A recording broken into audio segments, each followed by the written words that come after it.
कभी सोचा है कि सर्दी की गहरी रातों में जब पहाड़ों पर एक पुरअसरार खामोशी छा जाती है, कश्मीर की वादियों में कौन सी कहानियां जन्म लेती हैं? एक ऐसी ही कहानी है जो नस्लों से खौफ और तजस्सुस दोनों को जगा रही है। तो आइए आज इस कदीम दास्तान के राजों से पर्दा उठाते हैं। अक्सर सबसे खौफनाक कहानियों की शुरुआत बहुत मासूमियत से होती है। आप तसव्वुर करें, सर्द रात है, आग जल रही है और उसके गिर्द कुछ बच्चे बैठे हैं जो कहानी सुनने की जिद तो कर रहे हैं, लेकिन वो ये नहीं जानते कि इस कहानी का अंजाम कितना भयानक हो सकता है। तो चलें शुरू करते हैं।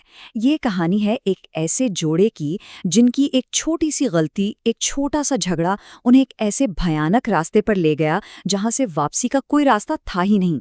हमारे किरदार हैं कमलेश और गोमती, एक नया शादीशुदा जोड़ा जिनके रिश्ते में अब वो पहले जैसी बात नहीं रही थी। झगड़े होते रहते थे और उस रात भी यही हुआ। एक मामूली सी बहस इतनी बड़ी कि कमलेश गुस्से में गाड़ी से निकला और अंधेरे में चल दिया। उसे बिल्कुल अंदाजा नहीं था कि ये अंधेरा उसे हमेशा के लिए निगलने वाला था।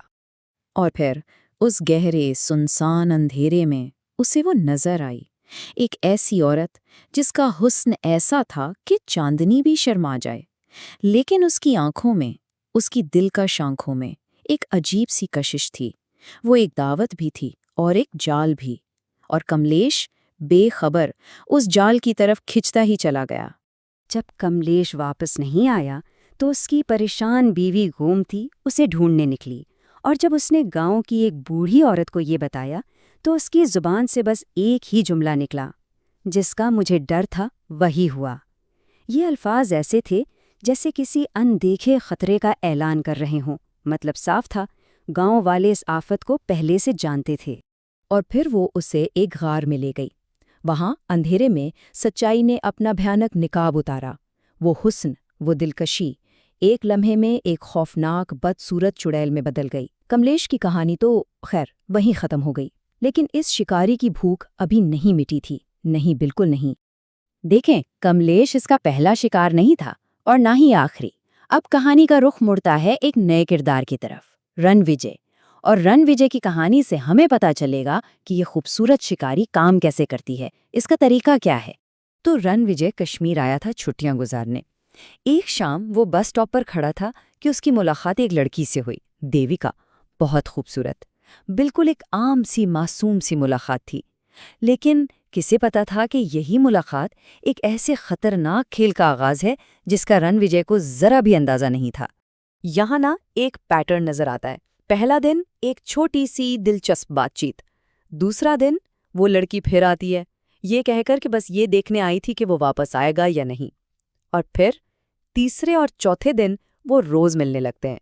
वो उसके साथ जंगल में जाता है, लेकिन जब वापस आता है तो उसे कुछ याद ही नहीं रहता।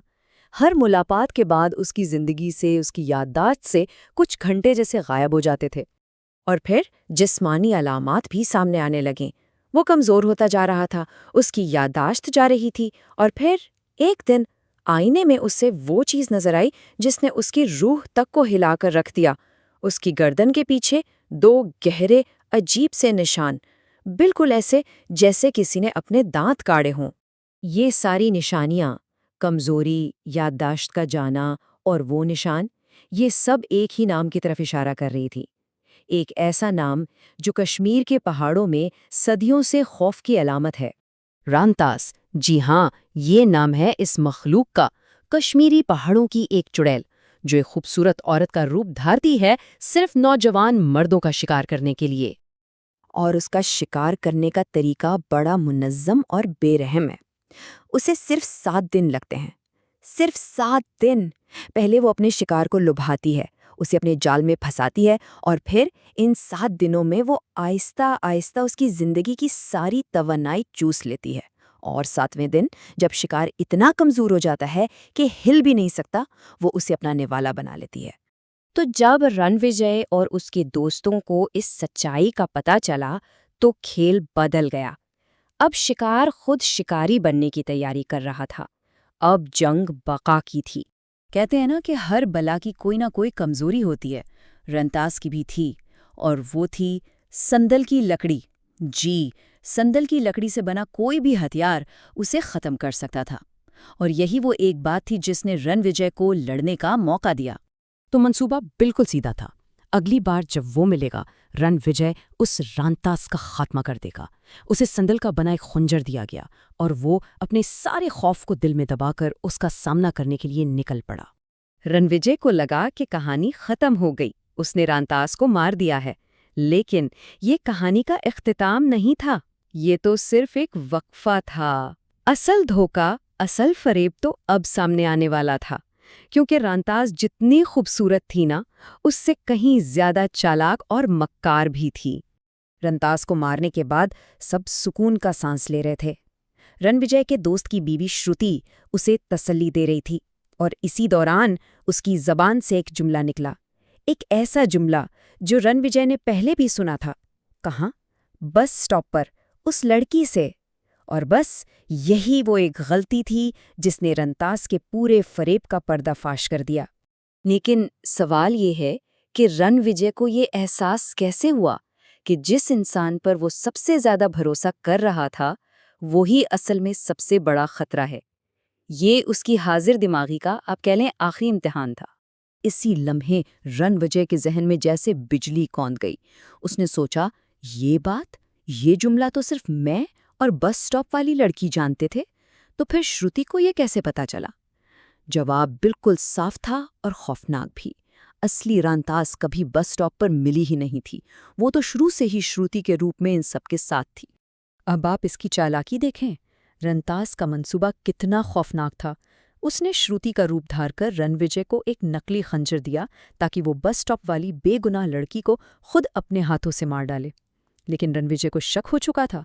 उसने चुपके से एक तांत्रिक से असली संदल का खंजर हासिल किया और अपने दोस्तों को सब कुछ बता दिया। और फिर उन्होंने मिलकर इस बला को उसी के बिछाए हुए जाल में फंसाया और हमेशा के लिए उसका खात्मा कर दिया। तो रंतास की कहानी यहाँ ख़त्म होती है, लेकिन ये हमें सोचने पर मजबूर कर देती है। क्या ये जो कदीम दास्तानें होती हैं, ये सिर्फ कहानियाँ ही होती हैं, या इनमें कहीं न कहीं हकीकत का कोई साया भी छुपा होता है? क्या ये सिर्फ हमारे अपने डर का अक्स हैं, या वाकई इन पहाड़ों की खामोशी में आज भी कोई गहरा राज दफन है?